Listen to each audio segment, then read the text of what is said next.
Oh my God, it's on me. I don't know if I'm gonna get it off. It's gonna eat my entire face off of me. I'm gonna scratch until I have rashes and I'm gonna have claw marks all over me. It's just horrible. What is it? Watch the rest of the video and find out. Alright, here's a poison ivy plant. And they're a vine. They can also be climbing vines.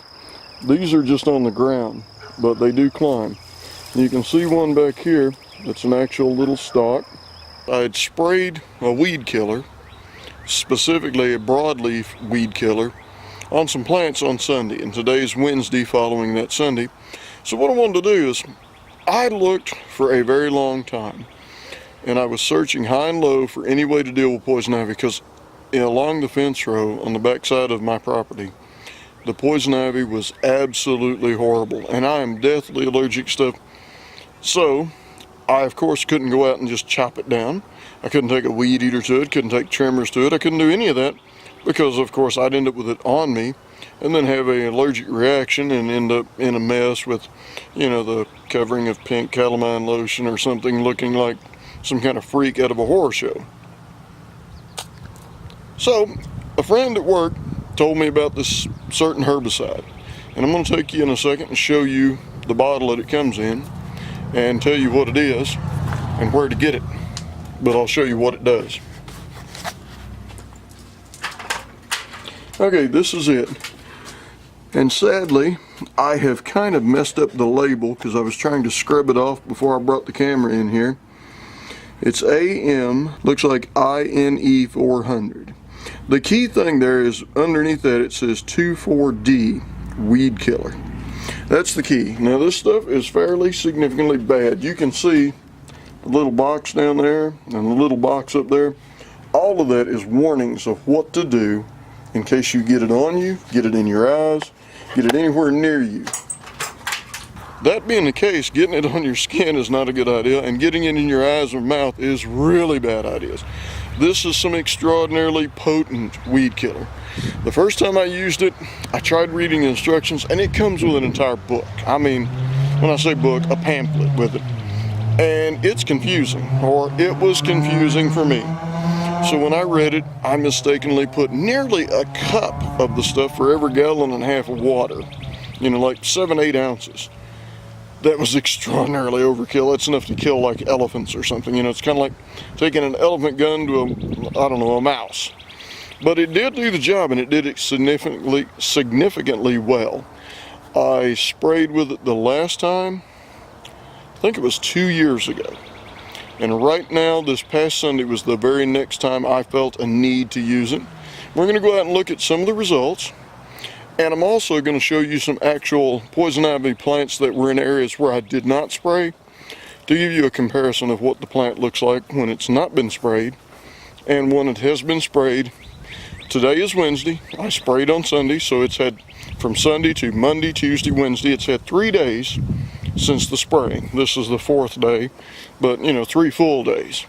So 3 full days since I sprayed, and we'll see the results here in a moment. Okay, here's some, a little bit of poison ivy there. That's some that I must have got some of the weed killer on, and it's beginning to die already. And you can see the green leaves are all beginning to turn brown in spots and change color already. But the way I understand this weed killer, what it does is the plant gets it on it. Of course, it affects broadleaf plants only, bigger leaves, and they absorb it into the plant, takes it down the roots, kills root and all.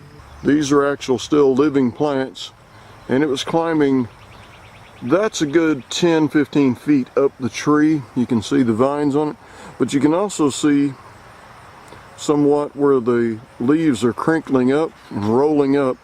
The reason they're doing that's that poisoning is beginning to kill them already. Here is some good examples. You can see that this plant here is already rolling its leaves up, and it's not having a real good time of it. And beside it there, and even up here, they're already turning mostly brown and dying.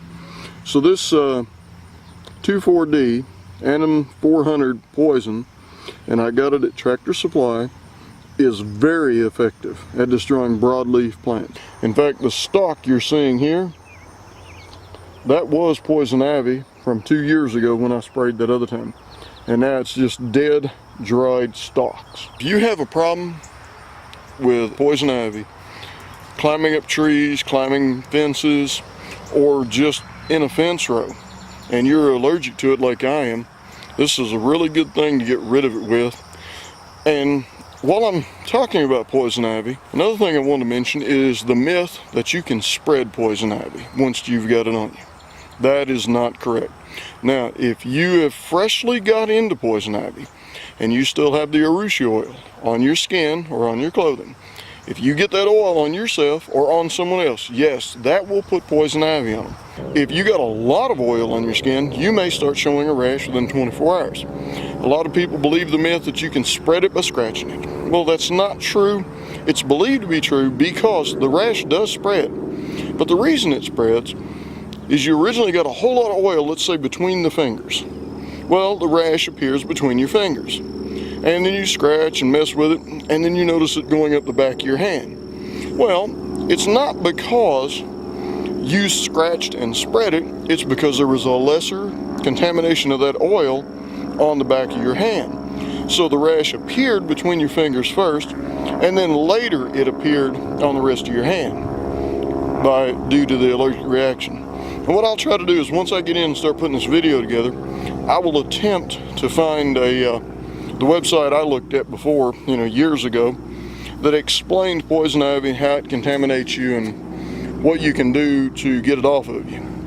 But if you are having a problem with poison ivy and you're allergic to it, and it's growing on your property, the product I showed you, which it's 2,4-D, is the active ingredient.